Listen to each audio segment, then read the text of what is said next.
नाज़रीन आदाब, अली वारसी एक मरतबा फिर नया दौर के प्लेटफॉर्म से आपके सामने हाजिर है। मेरे साथ इस वक्त मौजूद हैं हसन इफ्तिखार और वकास सबीब राना। सिटिंग कमेटी के प्लेटफॉर्म से आप लोगों का स्वागत है। रोटी पे उसने टांग मार दिया आपकी। नहीं, टांग नहीं, वो आज सर मैंने एनालिस्ट बना लिया। सर उदी पक्की लगी हुई है, सीधे हैं बस। अच्छा हसन, आप ये बताएं कि इमरान रियाज साहब से आपको इतनी क्या मोहब्बत है कि आप हमें कह रहे हैं कि उनके खिलाफ बात नहीं करते? अभी हमने प्रोग्राम शुरू ही नहीं किया। रऊफ क्लासरा और इमरान रियाज खान का आपस में फटा हुआ है, ट्विटर के ऊपर हुआ है। मतलब ये नहीं कि मुंह उधर मुंह हो गए हो एक दूसरे से, वो तो हो ही नहीं सकते। एक गधे पे बैठ के जा चुका है पाकिस्तान से, दूसरा पाकिस्तान में बैठा हुआ है, चाहे उसको नौकरियों से निकाला गया, ये जो भी किया खान साहब ने निकलवा दिया, लेकिन दूसरा तो गधे पे बैठ के जा चुका है। तो ये तो है नहीं कि कोई मुंह मारी हुई है उनकी, ट्विटर मारी हुई है उनकी, ट्वीट मारी। तो ट्वीट मारी जो हुई है उसके अंदर आपका क्लासरा साहब से कोई ज़ाती झगड़ा है कि आप उनको हिमायत नहीं करने दे रहे हमें, या आपकी इमरान रियाज खान के साथ कोई खसूसी एलिजेंस है? अच्छा, दोनों पुरानी मोहब्बतें देखें, वो तो सबके साथ किसी की भी हो सकती हैं। बात है क्लासरा साहब ने कितने साल मुझे ब्लॉक किए रखा है, मैं तो नहीं उनकी सही बात को गलत कहूँगा। अच्छा, बात ये है, जहाँ तक क्लासरा साहब की बात है, मैं I respect him very much, he is a very senior journalist, ठीक है। और उसके अलावा ये कि उनके साथ, और आप इमरान रियाज की भी बहुत रिस्पेक्ट। मैं दोनों की बताने लगा हूँ, ठहर जाओ, सुन तो लो ना, तुमने छेड़ी है, जान के सुन लो। तो क्लासेस साहब के साथ तो है, मतलब तो न्यूज़ के ज़माने से है, और मेरे वाले साहब की वो बड़ी वो करते हैं, और एक उनकी किताब इज़्ज़त करते हैं, और उनकी किताब को उन्होंने मंसूब मेरे वाले साहब से किया हुआ। जो फर्स्ट पेज उनका स्टार्ट होता है कि ये किताब किसके नाम है, वो इंटरव्यूज़ की किताब है, उन्होंने ओरियाना फैलेची और इफ्तिखार अहमद साहब की मुझे जवाब देता उसका किया हुआ। तो एक अच्छा, वन ऑफ द रीजंस ये है कि मतलब आई रिस्पेक्ट हिम। और इमरान रियाज साहब के साथ मैंने आपको बताया हुआ है कि हम एक ज़माने में रिपोर्टिंग इकट्ठी किया करते थे, और फिर इमरान भाई जो एंकर बन गए, उसके आधे से ज़्यादा दोस्त जो है ना वो रिपोर्टिंग आपके साथ करते थे, वो इस वजह से हम उनके खिलाफ बात नहीं कर सकते।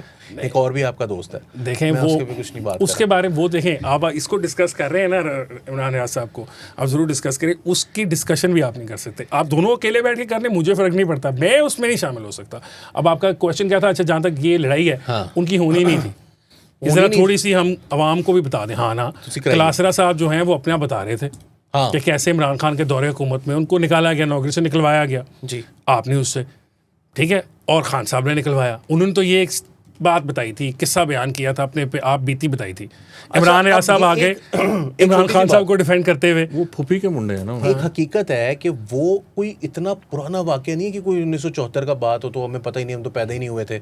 ये 4-5 साल पुरानी बात है। We saw that with our own open eyes, हमने अपनी आंखों से देखा है कि रऊफ क्लासरा ने इमरान खान से एक सवाल किया और अगले हफ्ते रऊफ क्लासरा का शो बंद हो गया। It's a fact. सवाल था यार, वो कोविड के दिनों की बात है, वो 5-6 लोगों को बिठा के वो करते थे प्रोग्राम। मालिक साहब भी थे, मेरा ख्याल है काशिफ अब्बासी भी थे, महर बुखारी भी थी, यही 5-6 जो लोग थे, उनको बिठा के क्लासरा साहब ने, मुझे अब सवाल नहीं याद, लेकिन वो हमें याद है कि वो खान साहब बड़े जुज़बुज़ हो रहे थे, वो जब सवाल कर रहे थे, वो सोशल मीडिया पर भी खूब वायरल हुआ। वो सवाल नहीं था, वो बड़ा लंबा कमेंट था, वो रऊफ क्लासरा ने ऐसी तैसी फेर दी थी, वो इमरान खान साहब पर अटैक था। और जो खान साहब दिलों के हुक्मरान हैं, फिर इस तरह तो करेंगे। और ये ऐसे कर रहे हैं जैसे कि इमरान खान ने ये पहले किया नहीं है। अच्छा, वो बतूल राजपूत ने इमरान खान से इंटरव्यू के दौरान एक सवाल पूछा और इमरान ने उसका जवाब दे दिया, और वो इंटरव्यू वहीं पर ही ख़त्म हो गया। बतूल आ गई वापस।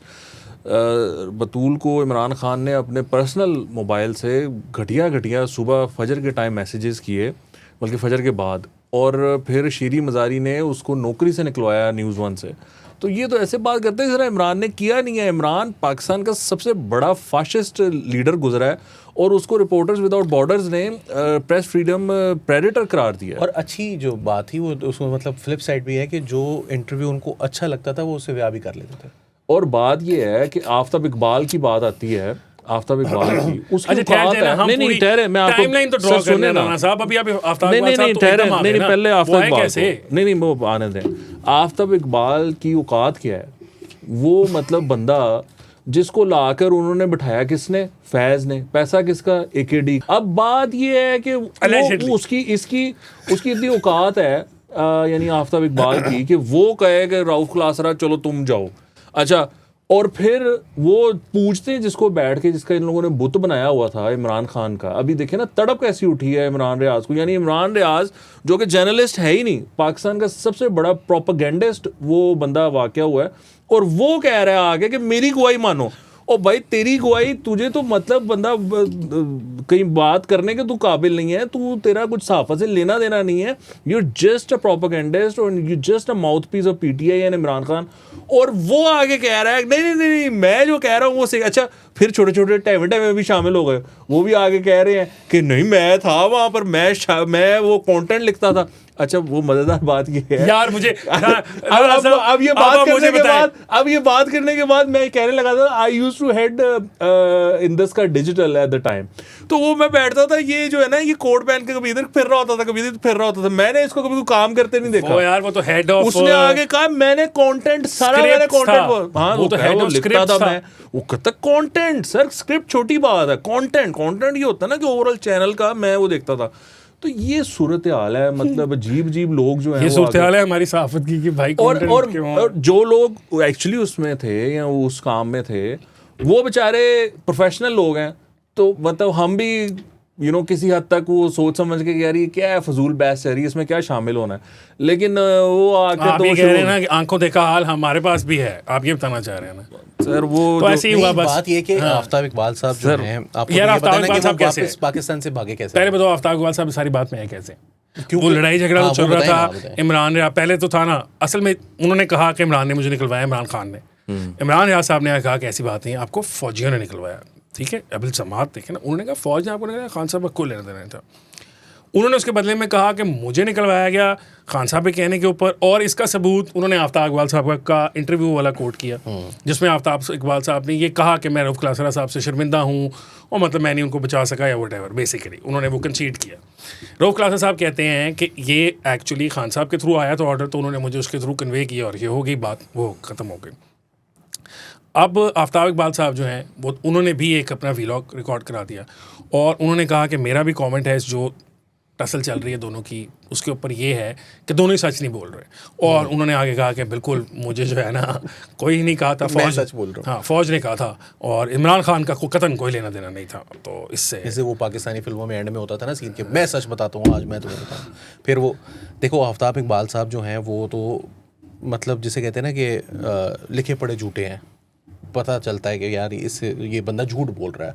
मैंने अपनी आंखों से देखा है कि जब धरना चल रहा था ना 2014 का, तो जियो पर बैठे हुए थे, सलीम साफ़ी के शो में लाइव ट्रांसमिशन थी और और उस वक्त जियो के दफ्तर पे हमला हो गया। तो आफ्ताब इकबाल साहब जो है ना वो उस वक्त बैठे हुए थे लाइव ट्रांसमिशन में और वो कह रहे थे कि इस वक्त जो ये चल रहा है ना ये 1977 के बाद, कहता मैं 99 को भी इतनी बड़ी चीज़ नहीं कहता, 77 के बाद ये पाकिस्तान की जमहूरियत पर सबसे बड़ा शब खून है जो इस वक्त मारा जा रहा है। उसके बाद उन्होंने जिस तरह से अपनी लाइन चेंज की जियो से, वो फिर गए खबर फलाना करके और फलाना, फिर खबर के आगे कुछ, फिर खबर के आगे कुछ, एक्सप्रेस चले गए, नियो चले गए और पता नहीं कौन कौन से चैनल्स पर जाके उन्होंने प्रोग्राम किया। आपको पता है कि वो पाकिस्तान से जब भागे उसकी वजह ये थी कि 9 मई में उन्होंने जाके कोर कमांडर हाउस के बाहर से खड़े होकर अपना प्रोग्राम करने के लिए वो पहुंच गए थे वहाँ पे। तो उनकी जो टीम थी उन्होंने उनको कहा कि पहुँचो वहाँ पे, वो कहीं नहीं पहुँच पाए। जो असल इसमें कहानी है वो ये है कि आफ्ताब इकबाल साहब को उससे पहले कहा गया था कि यहाँ चलते हैं शो करने के लिए। आफ्ताब इकबाल साहब ने कहा देखो मेरा कोई इरादा नहीं है, मेरी तबीयत भी नहीं ठीक, मैं आई थिंक अबाउट इट।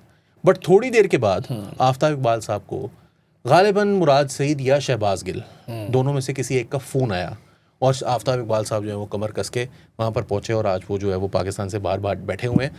जो मज़ेदार बात है इस वाली स्टोरी के अंदर भी वो ये है कि रऊफ क्लासरा साहब जो हैं उन्होंने इमरान रियाज पर ये इल्ज़ाम लगाया है कि आपने मुझे बताया था कि तुम्हें फ़ौजियों ने निकलवा दिया है, मेरा प्रोग्राम अभी बंद नहीं हुआ था, मुझे इत्तला नहीं दी गई थी, आपने मुझे फ़ोन करके बताया था, मेरी तो फ़ौजियों से कोई राब्ते नहीं है। क्लासरा साहब ने तो अपने आप को कर दिया मेरा तो कोई राब्ता नहीं है, आपके राब्ते थे। और आपको, और इमरान रियाज खान साहब तो अपने मुंह से कह चुके हैं कि हमें बुला के फाइलें दिखाई गई थी मियां नवाज की फाइलें, हाँ दिखाई गई थी। उसके अलावा इसी सारे आप न्यूज़ के चक्कर में ही और भी एक सीनियर जर्नलिस्ट हैं, उस वक्त आप न्यूज़ के एडिटर जो थे, रिपोर्टिंग न्यूज़ के उनके जो हेड थे उस वक्त, डायरेक्टर न्यूज़ थे वो, ठीक है, उनका भी इस सारे के अंदर बयान पब्लिक में आ गया। उन्होंने तो कहा है कि बुलाया गया था झाड़ने के लिए DGP ISPR साहब के दफ्तर में, वहाँ झाड़ पूंछ की गई, ठीक है, आफ्ताब इकबाल साहब भी थे उसके अंदर, डांटा गया और जो भी किया गया उसमें डांटा ये गया, मतलब वो खुश नहीं थे इन काम से जो भी हो रहा था। और उन्होंने ही उसके अंदर कहा कि AKD पहले पैसे देते रहे थे, काफ़ी पैसे, खुले पैसे, जिस तरह राणा साहब बताते होते हैं कि बैगों में पैसे आते होते थे, वो आते रहे। फिर कोई ऑडिट की कहानी भी बताई उन्होंने कि फिर कोई ऑडिट हुआ, फिर उस ऑडिट मलिक रियाज साहब का भी कोई चक्कर था ना, मलिक रियाज साहब ने खरीदना चाहा ना, वो बेल आउट किया ना AKD को, वही ना, बिल्कुल मैं ये कहने लगा था कि बेल आउट बाय आउट करा दिया। फिर मलिक रियाज साहब ने कहा कि मैं नहीं ये चला सकता क्योंकि इसको ऑडिट कराएं यहाँ पे, कुछ इस तरह की बात। मजेदार बात ये थी कि ये सारा कुछ हुआ उस टाइम पे। देखिए जो आपने वो एक साहब को जो आप थोड़ा सा आपने जो बताया कि वो बड़े नाराज थे वगैरह वगैरह, उनके बारे में बात है कि अप्रैल में ट्रांसफर पोस्टिंग्स होती हैं, आपको पता है ना, अप्रैल में और अक्टूबर में। वो अप्रैल आ रहा था, ठीक है, वो अप्रैल में ट्रांसफर पोस्टिंग्स हुई और उसके बाद यकायक सारी जो है ना वो खेल खुल गया। हाँ, फिर यकायक वो किश्तियां चल पड़ी। हाँ, क्योंकि नए लोग आते हैं, वो आके फिर कहते हैं जरा पिछले वाले की फाइलें तो लेकर आओ ना, क्या क्या किस किस को दिया हुआ है। ये ऐसे ही तो नहीं ना वाकयात सामने आ जाते हैं कि जी 19.5 करोड़ रुपया जो है वो एक साहब की वेबसाइट को मिल गया। 19.5 करोड़ रुपया यार कोई गाला करना ली यार नहीं। वो अब इस जो alleged ये वाला स्कैंडल है, ये तो बिलियंस का है, उसके इसके मुकाबले में तो वो ये ह्यूज है, इसमें कोई शक नहीं। इसके मुकाबले में तो वो पीनट्स लग रहा है। मुझे तो ये यार एक और बहुत बड़ा प्रोजेक्ट है, आपको पता है ना, जो कि एक वेबसाइट बनाई गई थी उस ज़माने में, और वो वेबसाइट जो थी उसके ऊपर सारा का सारा डाटा जो है वो एक पाकिस्तान की टॉप की वेबसाइट थी रियल एस्टेट की, उसका सारा की सारी जो लिस्टिंग्स थी वो कॉपी पेस्ट करके उस वेबसाइट पे बनाई गई। और उस वेबसाइट के नाम पे, उस वेबसाइट के अंदर रेड कलर की वेबसाइट थी वो, उस जी तो वो जो रेड कलर की वेबसाइट थी ना, उसके अंदर सारे के सारे लोगों के नाम लिखे हुए थे कि ये भी कंसल्टेंट है, ये भी कंसल्टेंट, ये फलाना धमाका। वो सारे के सारे कंसल्टेंट्स जो थे वो फॉर्मर फौजी अफसरान थे, जिनको 20-20 लाख रुपए के वहाँ से मंथली पे आउट्स मिलते थे, और उन लोगों ने यूट्यूब चैनल्स बनाए हुए थे। उनमें वो साहब भी शामिल थे जो परवेज़ मुशर्रफ के दौर में इसराइल की हिमायतें करते थे, उसमें वो साहब भी शामिल थे जो कि उसमें वो साहब भी शामिल थे जिन्होंने 111 ब्रिगेड को कमांड कर रहे थे। और नवाज शरीफ साहब ने इस वजह से उनको जब आर्मी चीफ राहील शरीफ को बनाना था तो BBC ने स्टोरी पब्लिश की थी जिसमें उन्होंने कहा था कि वो थोड़े से सब जर्नैल जो थे वो आगे निकल गए और वो पीछे रह गए। तो मियाँ साहब से उन्होंने पूछा कि जी वो कितने थे, उन्होंने कहा वो पीछे अपनी पेश कर रहे सन खिदमात। तो वो साहब भी उसमें शामिल थे। ये सारे यूट्यूब चैनल बना के बैठे, मनी लॉन्ड्रिंग का फ्रंट था, और पैसा जो है ना वो ये पूरा नेटवर्क था। अनिल मुसरत और ये जुल्फी बुखारी, ये दोनों बेसिकली यहाँ से जो मामला चल रहे थे, प्रोजेक्ट्स चल रहे थे, वो उसके थ्रू फनल होकर और वो फिर बाहर जाते थे। आप दोनों उसकी कोई लिस्टिंग जो है वो ऑपरेशनल नहीं थी, उसके आप कोई क्लिक करके कहीं जाओ, को खोलो, को कॉल करो, कुछ वो सब डमी था, 2 नंबर था, को ऑफिस खोला हुआ था सारी। एनीवे अब ये सर ऑफिस देखा था कहाँ खोला था मुझे तो नहीं पता, वो तो मैंने पूछा लोगों को, मैंने हायरिंग कहाँ हो रही है। नहीं जो जहाँ से ऑपरेट होता था, जाहिर है ये डमी कंटेंट डालने के लिए भी तो कहीं ना कहीं कोई डाटा एंट्री ऑपरेटर्स वगैरह रखने पड़ते हैं ना। वो लाहौर की मतलब उस पोस्ट जगह पर था कि जहाँ पर कभी किसी ज़माने में पिज़्ज़ा हट होता था, वो वड्डे वाला मालूम पे हाँ जी, नुक्कड़ के ऊपर। हाँ। अच्छा, अब ये जो है आप न्यूज़ का फिर ये हुआ कि ये मलिक रियाज को लाया गया, तो जो ये थे आफ्ताब इकबाल, ये बड़े बुरी तरीके से फारिग हुए थे, जिसको कहते हैं ना ठुडे मार के फारिग होना, ये वो आलम था। और क्योंकि मसला पता क्या है, आप मालिक हो ना, आप मालिक हो तो आप हैंड ओवर करते हो ना, आप एक ट्रांजैक्शन करते हो ना, आप कहते हो कि अच्छा जी मैं आपको बेच रहा हूँ, आप आएँ तो मैं आपको टूर कराता हूँ, सबसे इंट्रोड्यूस करवाता हूँ, ये है। वहाँ पर there was hostile environment, so toxic कि आई कांट टेल यू कि वहाँ पर क्या चल रहा था। पासवर्ड्स और अकाउंट्स के रोले पड़े हुए थे। वो जो बैरियर की मैनेजमेंट थी, उन्होंने एक हिटमैन CFO जो था ना उनका, वो जो ये देखें, मैं हमेशा कहता हूँ मीर सेठ की जो जान होती है ना तोते, वो तोते में होती है ना, वो CFO में होती है। तो वो एक CFO आया हुआ था, वो इंतहाई बदतमीज़ आदमी था। वो क्या करता था, वो बंदों को बुला के ना वो कहता था, भाई देने कि नहीं देने पासवर्ड देने, मैं हूँ तुम नौकरी तो करना। वो कहता भाई मैं कितने पास गया ऐ क्यों है, मेरे को तो है ही नहीं, ये है वो है। वो कहता निकाल दूंगा मैं तुझे। वो पागल साइको आदमी था। और इधर से ये कह रहे हैं कि पासवर्ड नहीं देने। आप ये ज़रा चेक करें आफ्ताब इकबाल की औकात, जो मैं आपको बता रहा हूँ कि अगर आप मालिक थे तो you should have handed over the everything to Bahria Town जब वो चल रही ट्रांजैक्शन। चूंकि ये मालिक नहीं थे और उन्होंने इनको फारिग करा दिया और बैरियर टाउन को ला के बिठा दिया और उन्होंने कहा निकलो। एक साहब तो वो बड़े वो हैं बनते हैं आजकल, वो बड़े AI का वो कहते हैं मैं चैम्पियन हूँ, वो वहाँ पर बटन खोल के फिर रहे थे अपनी तरफ से बदमाश के मेरे पीछे फौजी हैं। तो वो अंदर ऑफिस गए, अंदर जो है वो एक मुंह बोली बेटी जो है ना वो उन्होंने बिठाई हुई थी मलिक रियाज साहब ने ना, और ये CFO और एक दो और लोग। तो वो अंदर गए, वो जिसने चपेड़े खा के नहीं बंदा बाहर आ जाता मुंह लाल करा के, तो वो मुंह लाल करा के बाहर आए और घर निकल गए, और उन्होंने भी नहीं पासवर्ड दिए। जो उन्होंने एक वो डिपार्टमेंट खोला हुआ था वो भी लेके भाग गए। तो सर ये तो आलम था। मतलब वैसे ना पाकिस्तान में एक ये बड़ा मजेदार चीज़ है एक ग्रुप जो है ना वो जब बाहर जाता है ना वो सारे पासवर्ड गायब कर लेता है। अच्छा, फिर मलिक रियाज के साथ क्या हुआ? मलिक रियाज साहब आ गए, वो टेक ओवर हो गया। उन्होंने कहा कि जी मैं तो इधर ये ऑफिस ही नहीं रखना, ये गुरुमंगद रोड पे था, हमने तो मेरे पास तो जगह ही बड़ी है बैरियर टाउन में, पिंडी में, तो पिंडी शिफ्ट करते हैं। लो जी, पिंडी शिफ्ट हो गया मामला। अब वो आप न्यूज़ तो रोल बैक हो गया, इंदस चल रहा था। अब इंदस को जो चलाने वाले थे रूए रवा, उनका कोई मामला निकल आया, कोई केस निकल आया, ठीक है, तो इन्होंने उनको निकालने की कोशिश की, बल्कि निकाल दिया। वो गए, उनके ताल्लुकात बड़े थे ये आफ्ताब इकबाल को, जिन पे मान था कि वो मुझे बचाएंगे, या इवन दो कि मलिक रियाज आ गया, उनके तो फेमिलियल ताल्लुकात थे। उनके थे। तो वो उन्होंने क्या किया, उन्होंने लगाए कोई 2-3 महीने। फिर एक रात उन्होंने लड़कों को फ़ोन किया एक शिफ्ट में, उन्होंने कहा आज रात चैनल बंद हो जाएगा, और फिर शलवार कमीज़ों में नीचे आके बैठ गए लोग। अब वो उनमें से कुछ लड़के मुझे कॉल कर कि काश भाई वो नीचे तो ये बंदे आके बैठ गए। तो मैं कहा यार तुम्हारी शिफ्ट खत्म होती है, तुम घर जाओ, तुम्हें रोका है किसी ने? तो सर ये तो मतलब आलम था, ये तो माहौल था। और वो ये साहब आपने जितने हमले किए हैं ना आफ्ताब इकबाल साहब पे, अब आपको थसौरस से मार पड़ेगी ऐसे करके, बड़े-बड़े अल्फाज से। फरहंगे आस्तिया भाई, फरहंगे आस्तिया उधर थसौरस भी हैं, की जो भी उधर उन्होंने फरहंगे आस्तिया। और रान साहब एक बात बताएं, अब तो जब इस्टेब्लिश हो गया ना, अब तो ये मतलब सारे ट्विटर के टू एंड फ्रो से एक बात तो इस्टेब्लिश हो गई कि आप न्यूज़ है वो भाइयों का प्रोजेक्ट था, इदारे का था, हमने तो पता था, लेकिन अब पब्लिक में कम से कम बात आ गई। वो एक पानी का कूलर वाले भाई साहब भी हैं ना, जो पानी का कूलर कुर्बानी की जगह लगवाते थे, वो भी तो आजकल बड़ा उछलते हैं बाहर बैठ के, और उनको ऐसे ऐसे करके वो अवामी और जमहूरियत की ताकत और इस्टेब्लिशमेंट की जो ऐसे करके वो जगह छीन रही होती है, सिविलियन स्पेस जो कर रहे हैं, कंसीड हो रही है उसके बारे में, और इस तरह की बड़ी बड़ी पढ़ी लिखी बातें नहीं कर रहे होते। वो भी इधर ही मुलाजिम थे। वो भी कहते होते थे कि ठहरो मैं फ़ोन करता हूँ, पीछे से तुम्हें फ़ोन कराता हूँ, अपने बॉसेस को कहा करते थे, और फिर उसके बाद उनके मसाइल क्रिएट हो गए थे। नहीं देखिए, वो साहब भी थे, वो साहब भी इधर ही थे, बिल्कुल थे, वो बिल्कुल थे इधर ही। और कौन से वाले भला?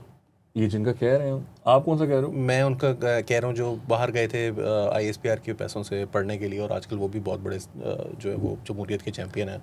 ये मुझे लगता है दोनों एक ही बंदे की बात कर रहे हैं। प्लानिंग एंड डेवलपमेंट कमीशन के भी वो जो है वो एक ही बंदे की बात कर रहे हैं। वो पिक नहीं किया उससे आपका। नहीं ये वही वाले बंदे। पानी का कूलर उनकी शान में है यार, कि कुर्बानी मत करें, पानी का कूलर लगाएं, पानी का कूलर लगाएं। उनकी शान में और बहुत कुछ है। वैसे एक और भी मसला है, बट ये पूरा ट्रेंड है सीजन इस बार और भी मसला है, ईद पे चल रहा था कि कूलर लगवा दें ना लगवाएं। मैं सोच रहा था बच्चों ने अभी डिस्कवर किया ओरिजिनल OG जो है वो उसको कोई क्रेडिट ही नहीं दे पा रहा। ये बात जिसको रियल क्रेडिट है ना, वो बेचारे को टैग करना चाहिए, उसको ये क्रेडिट नहीं देते। अब हर कोई अपनी वो लेने के लिए। बड़ी इंटरेस्टिंग बात है। आप देखें, अब मैं इसकी गहराई में जाऊंगा ना, नहीं आप बहुत ही ज्यादा गहराई में चले जाना। लेकिन पता क्या बात, मोटी बात ये है कि ये जो इमरान प्रोजेक्ट, मैं जिसको कहता हूँ ना, मैंने पहले भी अर्ज किया है कि आजकल जो हो रहा है ना, मैं कहता हूँ देखें ये इमरान प्रोजेक्ट है।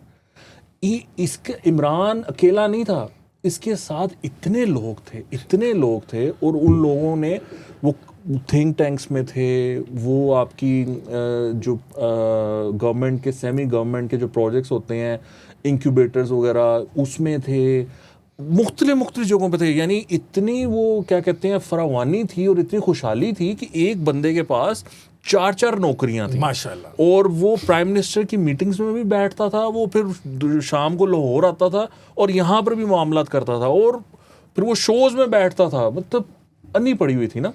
तो ये फेस्टिवल्स जो होते हैं, लिटरेचर फेस्टिवल्स और थिंक फेस्टिवल्स, उसके अंदर भी जो है वो पैनल्स पर होते थे बड़े रिसर्चर्स के साथ। नहीं वो बस कर दे यार, अली उसी पे अटका हुआ है। मैं एक और बंदे की बात कर रहा हूं, वो हल्के से गंजे थे जिनकी मैं बात कर रहा हूं। अच्छा, वो ये सारा जो है ना प्रोजेक्ट इमरान, इसके साथ पूरा एक एसोसिएटेड पूरा था ना, एक स्टेट है। Please try to understand. और इस स्टेट को इनको तोड़ा गया है, कमजोर किया गया है स्ट्रक्चर को, नहीं हुआ, हब नहीं हुआ सर, नहीं हुआ ना सर, वो पूरी तरह डिसमेंटल नहीं हुआ ना, अभी भी सिस्टम चल रहा है, नहीं हुआ, वैसे का वैसे ही है सर। और सर यही वजह है ना कि साबिक वज़ीर आज़म देखें सर, हाँ किस किस को निकाला सर, मैं यही बताने लगा हूँ, अगले टॉपिक के साथ जोड़ लेते हैं ना, अगला टॉपिक बड़ा इंपॉर्टेंट है। आज मियाँ साहब जो है गिलगित बल्तिस्तान गए हुए, वहाँ इलेक्शन है गिलगित बल्तिस्तान के, वहाँ वो हमसे खिताब कर रहे थे।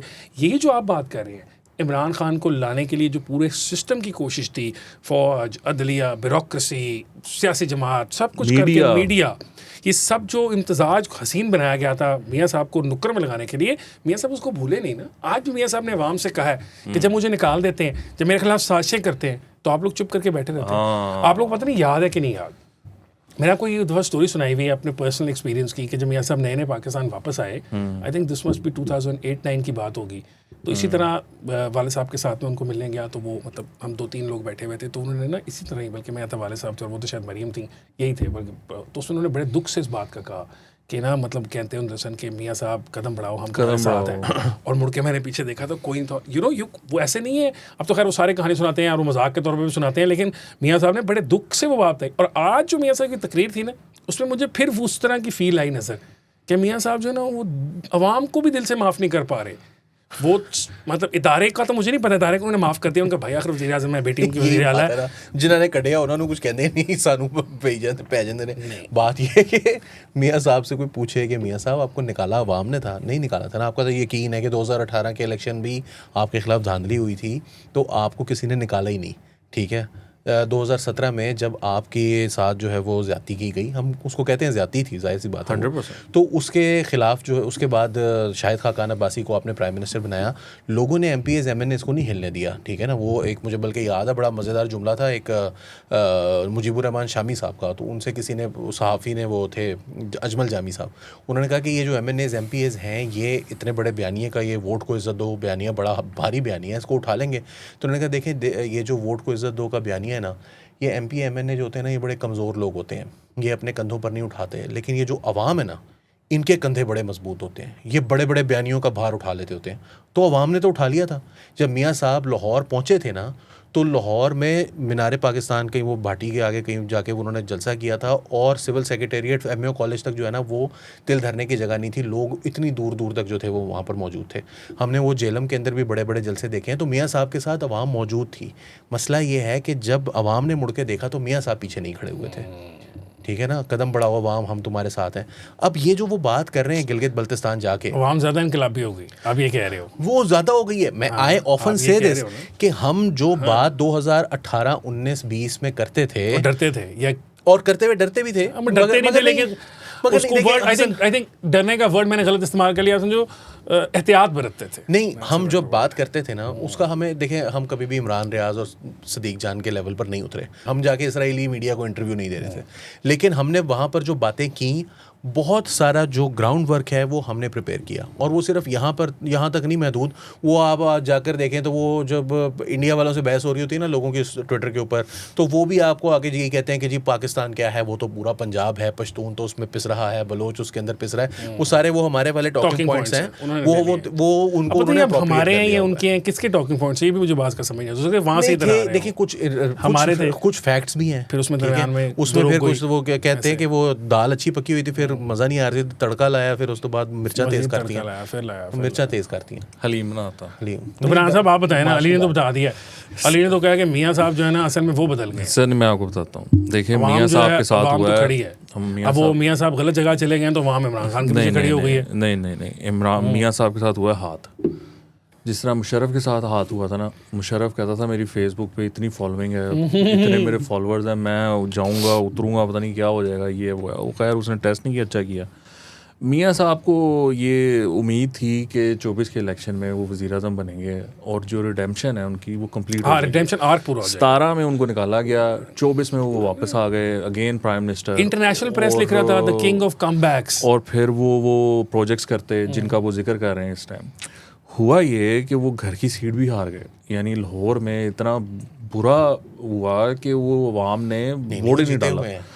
हाँ मतलब असल में हार गए, वैसे जीत गए, लेकिन वो अब मसा ये है। अच्छा, मज़े की बात यह है कि हमने ना राना साहब, सॉरी मैं आपको कट किया, आप कंटिन्यू करिएगा। मज़े की बात यह है कि अब इलेक्शन का प्रोसेस इस कदर गैर रिलायबल हो चुका है कि अली ये भी कह दें कि वो जीत गए थे, आप ये कह दें कि वो हार गए थे, आप दोनों ठीक हो सकते हैं, मतलब साइमल्टेनियसली। हाँ, can be correct. Schrodinger's cat है ये, श्रोडिंगर्स इलेक्शन। यस है कि है भी और नहीं भी है। Yes, you are right sir. वो एक माड़े बंदे ने ना, जब उसकी इन्वेस्टिगेशन बैठी ना, तो उसने कहा कि आरओ तो मैंने तब्दील कर दिया था और मैं क्या करता रात को, उसने ये बात की।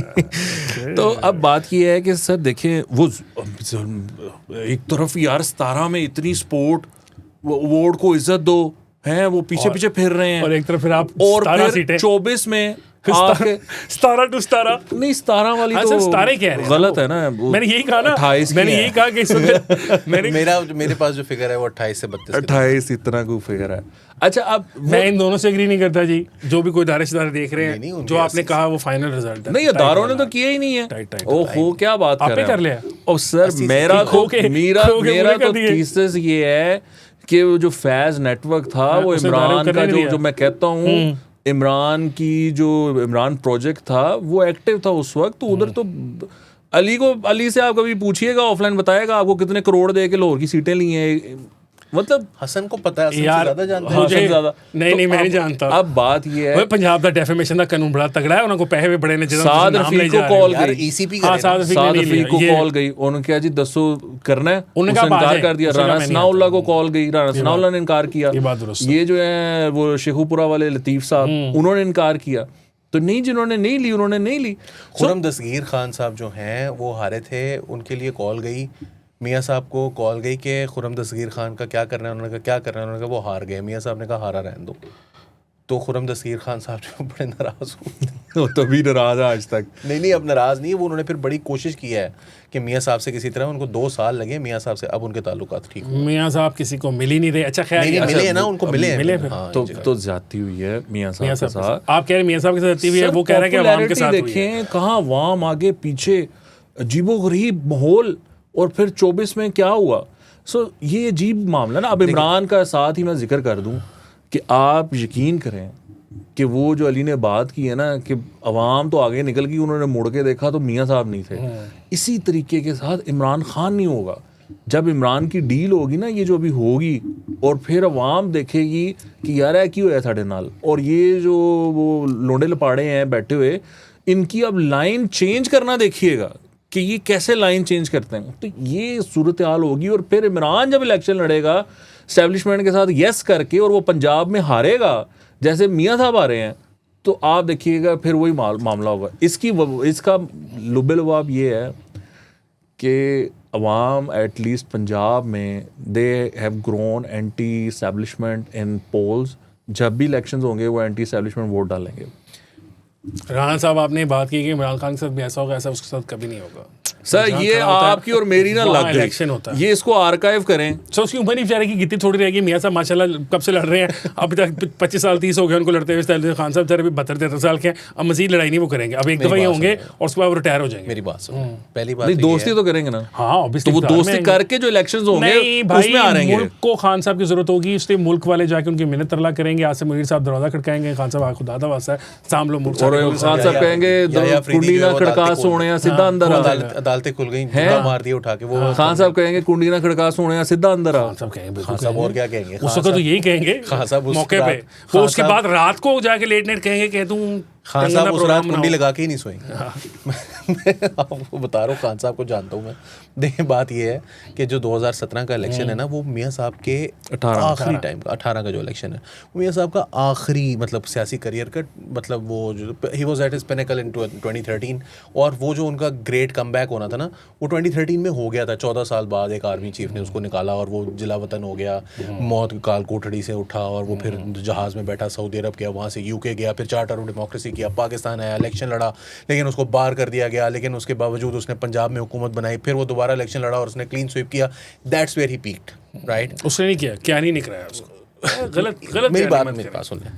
The problem is कि 2018 के बाद वो राणा साहब जब ये कहते हैं ना कि ये सारे के सारे कमे लगे हुए सर थोड़ा सा उनका भी पर्सपेक्टिव दिया करना। मेरी बात सुन लेना, 2018 के बाद जो इमरान खान साहब के साथ जो दूसरे साहिबान है ना, सब मजे की बात है, मैंने 13 में जियो के लिए बकायदा प्रोग्राम हल्कों का किया हुआ है। मैंने एक्चुअल पूरा पंजाब घूमा था उस काम के लिए, तो मुझे एग्जैक्ट पता है कि मियां साहब किस तरह जीते थे, पर थोड़ा सा लगा रहे हैं। हाँ जी, सॉरी।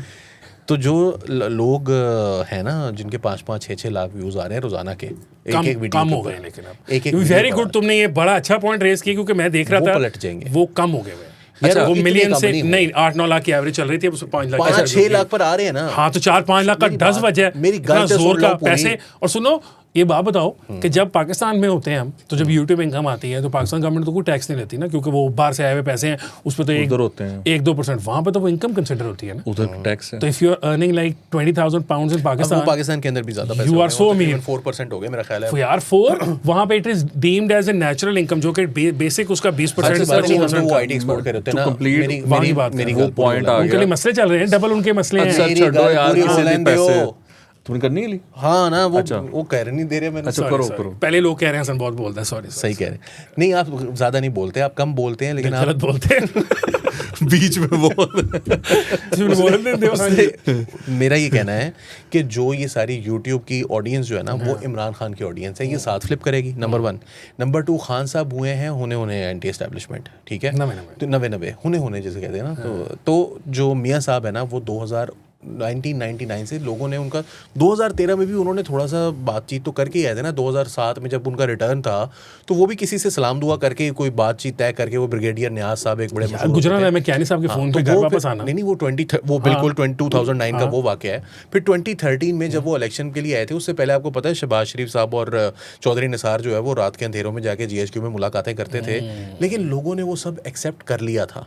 जो 2022 वाला फ्लिप है ना, वो सिर्फ वो नहीं है, उसमें नवाज शरीफ जो भी कहता है, साथ एक शहबाज शरीफ का जो खिदमत को वोट तो है ना, वो भी साथ है।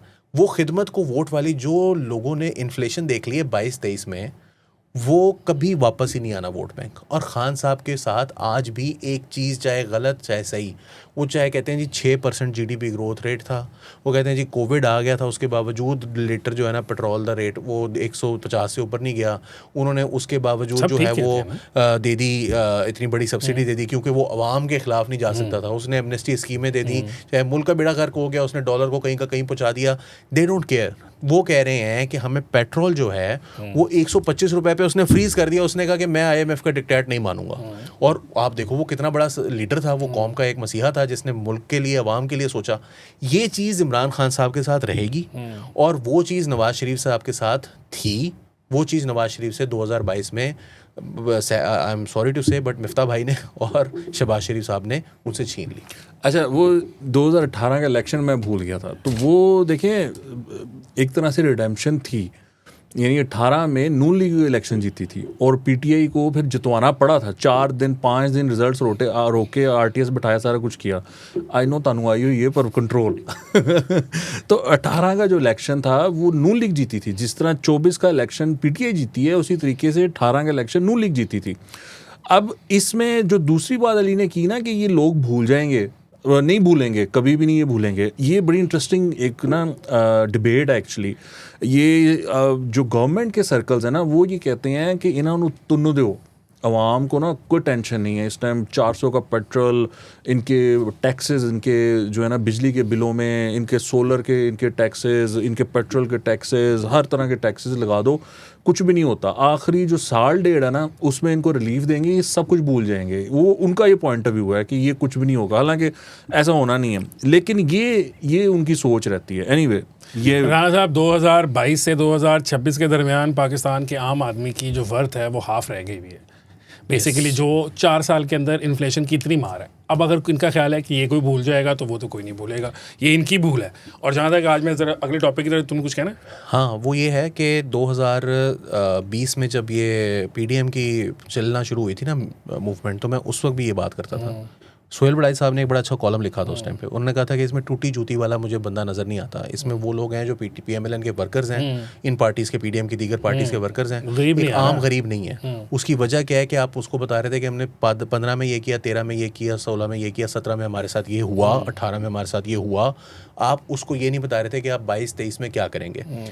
वो आ नहीं रहा था क्योंकि आप उसको ये नहीं कह रहे थे कि हम कोई रिफॉर्म ला रहे हैं। रिफॉर्म का लफ्ज़ ना इस्तेमाल करें। आप उसे कहें कि ये जो पेट्रोल, जो आटा है ना, ये तुम्हें 50 रुपये मिल रहा है, ये मैं तुम्हें 25 रुपये में दूंगा, ठीक है। जब शहबाज शरीफ साहब आए तो वो 2008 में, तो उन्होंने कहा जी मैंने आटा सस्ता करने के लिए, उस टाइम पे 400 रुपये का थैला था, उन्होंने कहा जी मैं 300 रुपये का दिया करांगा। रोटी 4-5 रुपये की होगी थी, उन्होंने कहा 2 रुपये की रोटी होगी।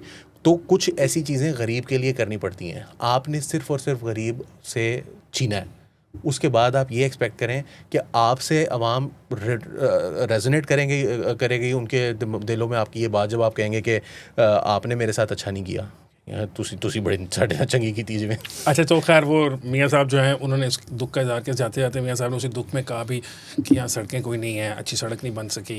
नहीं, लोड शेडिंग की बात की उन्होंने कहा 20-20 घंटे की लोड शेडिंग है, वो यहाँ पर जब मैं आ जाऊँगा, हमारी हुकूमत आ जाएगी तो हम उसको ख़त्म करेंगे। मैं हर दूसरे महीने, तीसरे महीने यहाँ पर आऊँगा, बात करने दो यार, I'll make sure कि ये ना हो। आऊँगा हर 3 महीने बाद आऊँगा, मैं शहबाज को भी कहूँगा कि आएंगे आए, और मैं मरीम को भी कहूँगा वो आए। अच्छा, उसमें ना थोड़ी सी बात ये है कि मियाँ साहब से गुजारिश ही कर सकता है बंदा, वो ये कि 4 साल से माशाल्लाह वफाक में आपकी हुकूमत है, दरमियान में कुछ देर छोड़ दें, वो जो इंटरिम सेटअप के 3-4 महीने रह गए थे उसको निकाल दिया जाए तो मियाँ साहब की भाई की हुकूमत है, उनकी हुकूमत समझ लें। वफाक के पास बहुत सारा इख्तियार है। फंडिंग जो है गिलगित बल्तिस्तान की वो डायरेक्ट वफाक करता है, जो फंड्स उनको जाते हैं उसी से वो आगे अपना बजट बनाते हैं। वफाक के लिए बिल्कुल मुश्किल बात नहीं है कि ये बिजली की अगर कोई निज़ाम को बेहतर बनाने के लिए कुछ करना है तो वफाक फ़ंड दे सकता है, सड़क बनानी है तो वफाक फ़ंड दे सकता है। कल ही हमने सुना है कि वहाँ पे जो फेरी मेडोज़ में एक बड़ा बुरा वाक़या पेश आया है, तकरीबन 7 लोग जो हैं वो जान से चले गए हैं जीप गिर के खाई के अंदर। आप जो भी गया हुआ फेरी मेडोज़ ने वो सड़क देखी हुई है, सड़क है ही नहीं। हाँ, मतलब वो जो है ठीक इस तरह, वो खाली एक नहीं है, उस तरह के बहुत सारे और भी हैं नॉर्दर्न एरियाज़ में इस तरह की चीज़ें, गिलगित बल्तिस्तान के अंदर, स्कर्दू के अंदर, बाशू वैली में, पलानी वैली, बहुत सारा है। बहुत सर नारायण से वो जो है झील सैवल मलूक वो नहीं है। अच्छा नहीं सर, वो तो सुबह ही है ना।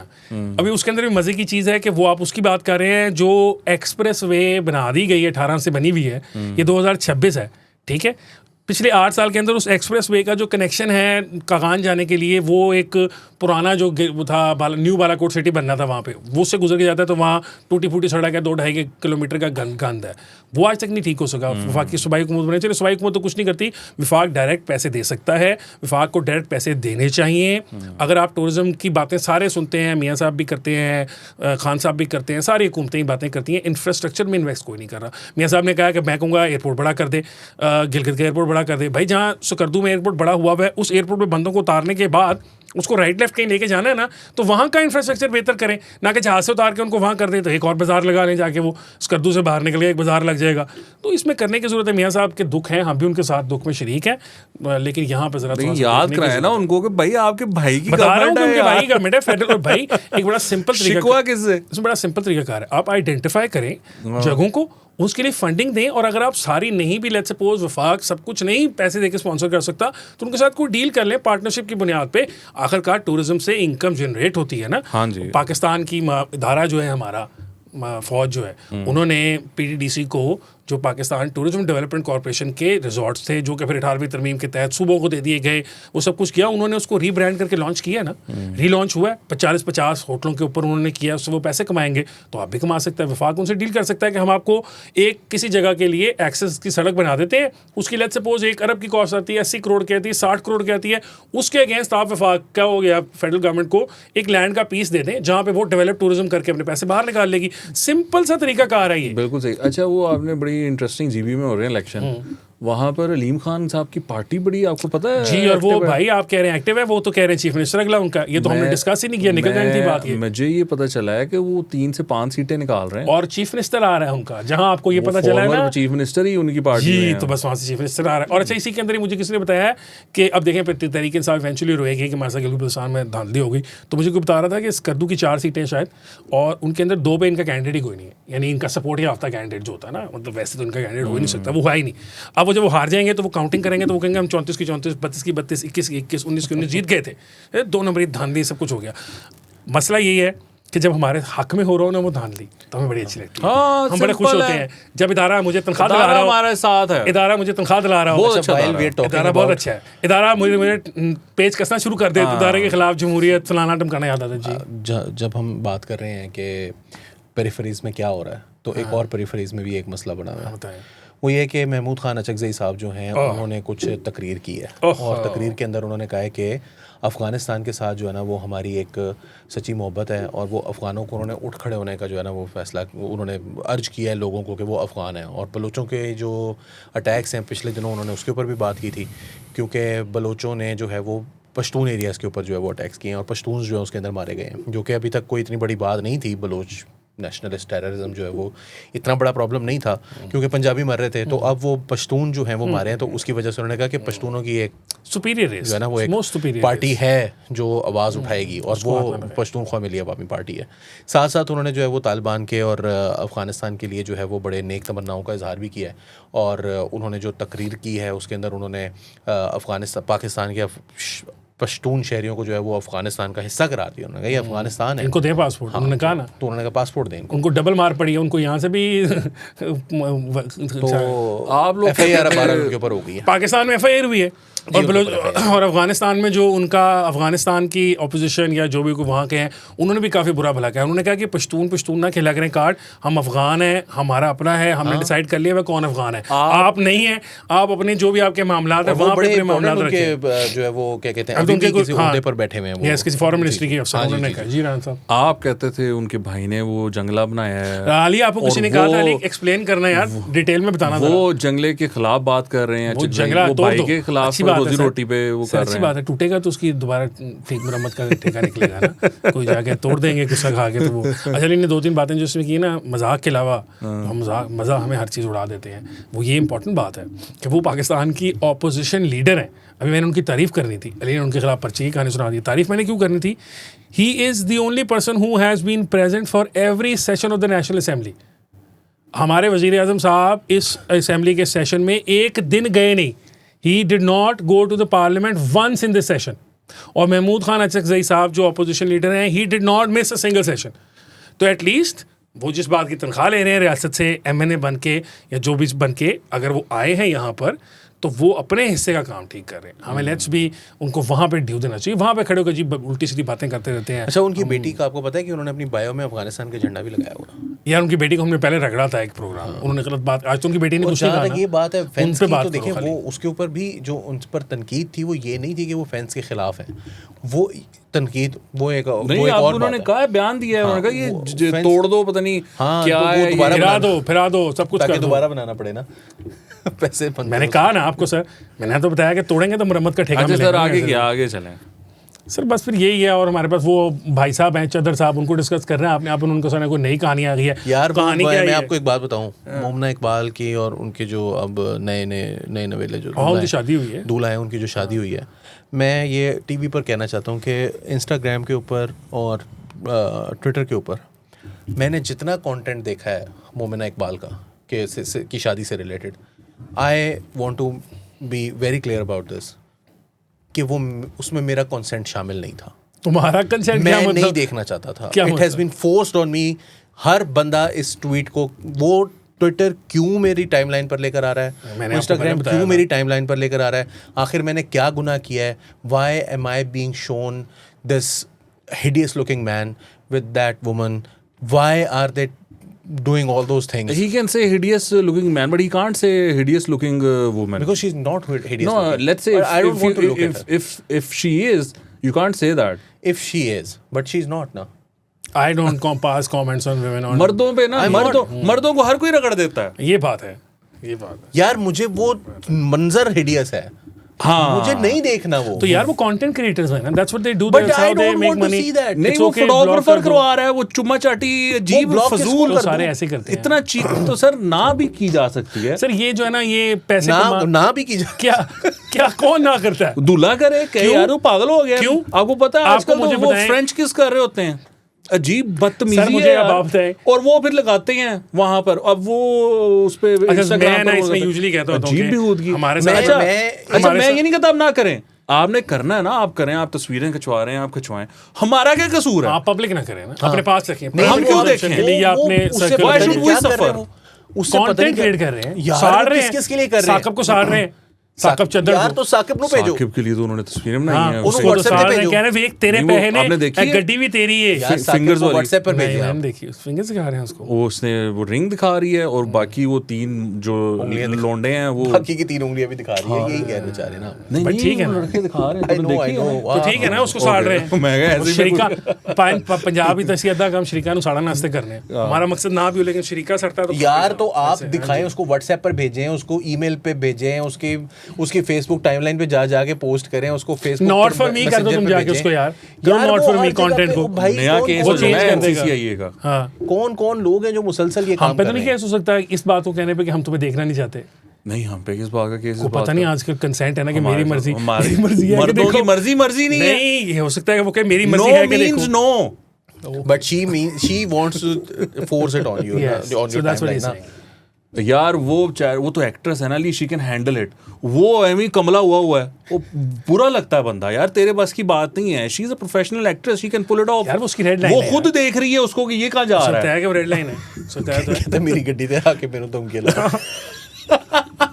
कितना बेस्ट हुआ है वैसे उसके साथ। बात ये है कि आप जो मर्जी कह लें। आपको पता है कि साकिब चद्दर साहब जो हैं उनके खिलाफ इंक्वायरियां लग गई हैं। हाँ मैं यही कह रहा असासों के हूँ, ऊपर असासों को डबल मारे गए, यानी कि ना तो खुदा ही मिला ना तो चंगासी के कुड़ी को खाली कहते यार तू जा यार, उसकी जो एप्लीकेशन नुकसान जा सिमरन जा, मेरा होना, जी ले अपनी जिंदगी जो मेरा नुकसान होना सी होते हो गया, तू जा मौज कर। एक एप्लीकेशन दी गई है स्पीकर पंजाब असेंबली को। मैं अभी आपको बता रहा हूँ, कख नहीं होना उसका, ठीक है ना, सही है, सवाल ही पैदा नहीं होता। आसिफ महमूद साहब है वकील। और दूसरी जो एप्लीकेशन है वो इलेक्शन कमीशन को दी गई है कि इनके जो गोशवारे हैं वो पब्लिक किए जाएं। हम जानना चाहते हैं कि इनके पास कितना पैसा है। वो RTI कर रहे हैं फिर, और मुझे बता रहे थे एनजीओज हैं जो RTI कराती हैं। यार भाई RTI का भी मसला है, वो RTI का भी जो है वो बेनजीर शाह ने आज पूरा थ्रेड किया हुआ है। पूरा उसको खातून कह रहे हैं का कि वो जो ब्राजील गई थी मरियम नवाज, उन्होंने कई महीने से उसकी डिटेल्स मांगी हुई थी, उनको नहीं मिल रही थी। अब जाके उन्होंने फिर वो एक और कंप्लेंट फाइल की, उनको जो डिटेल्स मिली है उनका कहना है कि ये इनकम्प्लीट है, इसके ऊपर जो है वो मुकम्मल डाटा नहीं है, क्योंकि जो तस्वीर हमने देखी है उसके अंदर और भी बहुत सारे लोग नजर आ रहे थे,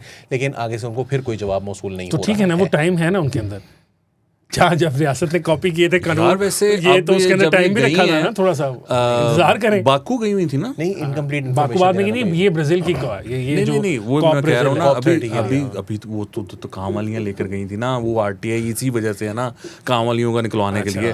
तो लेकिन वो बाकू गई हैं बेचारी, वो किस तरह गुजारा किया होगा, मुझे तो नहीं काम वाली नजर आई। अब तो नहीं, बाकू में गई होंगी, बाकू में वाली जाती होंगी, उसकी तस्वीरें से बाकू में पहले आ गई। अच्छा जो पहले वाला भी है ना, उसमें भी आप देखें, मैंने तो पहले भी ये बात बताई हुई है कि शहबाज शरीफ साहब जो हैं, ही मेक श्योर के इत्तेफाक जो उनकी वो है कंपनी है, फाउंड्री तो नहीं है वो सर, लेकिन वो वहाँ से अपने जो स्टाफ उनका जाता है उसके पैसे देते हैं। ये जो लोग हैं ये पैसे दे दें खुद, मतलब मरियम नवाज कोई इतनी पहले आप साबित करें कि उनके साथ कुछ क्या तो था। अभी तो अभी आपने खुद बताया कि अभी तो पहले कागज में तो है कि कुछ 13 या 14 नंबर तो AI से भी बन सकती 13 या 14 नंबर उन्होंने आपको दिए हैं, इतने नंबर नाम दिए हैं ना, इतने नाम है। अभी वो अगली बार का इंतजार करें, नहीं 13-14 भी नहीं, 9-10 11 ही बस जितने 11 हैं बस उनका इंतजार करें, अगले करें। और वो सारे के सारे कोई सेक्रेटरी कोई एडिशनल सेक्रेटरी कोई वजह ही नहीं है, उसके अंदर लिखा हुआ है कानून के अंदर कि इतनी देर वो रख सकता है, फिर इतनी देर इंतजार करेंगे आप, फिर इतनी देर के बाद आप इंफॉर्मेशन कमिश्नर के खिलाफ शिकायत लगाएंगे, फिर इतनी देर के बाद वो उधर से पीछे से जो उसको डंडा आएगा, फिर वो दे देगा, फिर वो गलत दे देगा। लेकिन ये गलत इन्फॉर्मेशन जो है ना, वो नहीं वो दे सकता, ये हाँ वो नहीं इनकम्प्लीट दे सकता, इनकम्प्लीट नहीं दे सकता, नहीं वो इनकम्प्लीट वो दे सकता। How can he give, because वो गलती से मिस हो गया हमसे कागज। नहीं हसन, ये तो गलत है। नहीं आप बात समझ रहे, वो इनकम्प्लीट दे के कोशिश करेगा आपको वो करने की। अगर you can not take it to a court and say कि this was fake information, because he is gonna say कि ये मैंने आपको दे दी थी, आपने दोबारा डाली थी ना, मैं आपको दोबारा भी दे देता, हम और अपडेट करते। But still I think we should know, public should know कि अगर हमारे टैक्स पेयर के पैसे के ऊपर कौन कहाँ जाता है। We'll know when Imran Khan will be back in power. We won't know and because this time Shahbaz Gill will be the chief minister. We will be inside jail at that time. मैं shift हो जाना है। और sir shift तो होने नहीं देना, जब खान वापस आ गया मजेदार दौर होगा यार, दोनों अंदर जाओगे और रोज जुगता लगन की है थे, मजा ही तो मैं आप लोग यार एंजॉय। देखिए मसला क्या है, ट्रम्प से हमें क्या मसला है, ट्रम्प से हमें मसला ये है कि ईरान के साथ उनका मौका बताता रहता हूँ यहाँ पे, इसीलिए मैं तो ज़हनी तौर पे तैयार हूँ अंदर होने के लिए भी और चुपके जाने के लिए। उसका ईरान के साथ जो जंग है उसकी वजह से हमारा पेट्रोल महंगा हो रहा है। अदरवाइज ट्रम्प की ट्विटर टाइमलाइन आप जाके, वो जो उसकी ट्रुथ सोशल टाइमलाइन है, it's very funny, it's very funny. Shahbaz Gill साहब अगर चीफ मिनिस्टर पंजाब हो, इमरान खान साहब जो है वो प्राइम मिनिस्टर पाकिस्तान हो, मैं कहता हूँ हमें उस्मान बुज़दार ने जिस कंटेंट से महरूम रखा था वो, और कायदे अवाम जो है वो फिर वो रोड पे हो, मुझे क्यों निकाला दैट, वो यानी वो लंदन होंगे। ऑन दैट नोट हम कर रहे हैं अपना प्रोग्राम खत्म होंगे वो। अच्छा खैर, खान साहब बाहर आ गए तो आप दोनों होंगे जेल में, मैं नहीं जाऊंगा। मैंने क्या किया? अब सारा खान साहब के खिलाफ बातें करते हैं तो मैं इस बात पर जेल में डाल देंगे खान साहब। आज भी राणा साहब ने मुझे नहीं देने दिया, उन्होंने कहा आपको बहुत जोर किया, रोक के रखिए। हालांकि खान साहब का मौकफ डालने लगा था मैं वहाँ पे कि वो खान साहब उन लोगों में से नहीं है जो लोगों को नौकरियों से निकलवाएं, जेलों में डालें। नहीं है खान ना फौजी कराते हैं सारा कुछ तारी भी फौजी कराएगी। तुझे पक्के रहना है, बचने का कोई सीन। इमरान रियाज झूठ बोल रहा है आपके ख्याल में? खान साहब यार मैंने देखो स्टार्ट करते हुए भी तुमने इमरान रियाज से शुरू किया, एंड भी इमरान रियाज से कर रहे हो। मैंने तुम्हें कहा कि I have no comment on the लड़ाई झगड़ा। आपको याद है ना वो मैंने आपको ट्वीट सुनाई थी पढ़ के, जिसमें उन्होंने कहा था कि इमरान रियाज ने अपने रब से ही वादा किया था कि मैं तेरे बंदों को बहकाऊंगा। इमरान रियाज ने नहीं किया था, और जिसने किया था मैं नहीं कह रहा, मैं उनका नाम नहीं ले सकता। इक्विवेलेंट सुना रहा है जिसने किया था वसीम अकरम उनके साथ भी मेरा अच्छा ताल्लुक। And on that note, नाज़रीन आज के लिए प्रोग्राम इतना ही है। जिम खाना आना जाना होता है और फिर रहने ही होते हैं, ओपन एयर में मिलते हैं वो। ओपन एयर में नहीं, मेरा ख्याल है सिगार लाउंज में पाए जाते होंगे या कार्ड रूम में होंगे ऊपर कार्ड। वसीम ने उनको यॉर्कर मारा पर ऐसे करके। एक बंदे ने वो इंस्टा पे वीडियो देखी आपने, सुना कहा कि ये तो वसीम भाई थे जिन्होंने उसको यॉर्कर मारा, बोल्ड किया है। ये थे हारिस रऊफ होंदा, शैतान ने पैर कट के वो चिक्का और जी शैतान चिक्का मारे हैं ना हमारे, हमने चिक्के मार दिए बहुत सारे। आज का प्रोग्राम करते हैं खत्म, इंशाल्लाह आपसे मुलाकात होगी नेक्स्ट वीक। तब तक के लिए मुझे हसन इफ्तिखार को, वकास हबीब राना साहब को और अली वारसी साहब को दीजिए इजाज़त। अल्लाह हाफ़िज़। अल्लाह हाफ़िज़।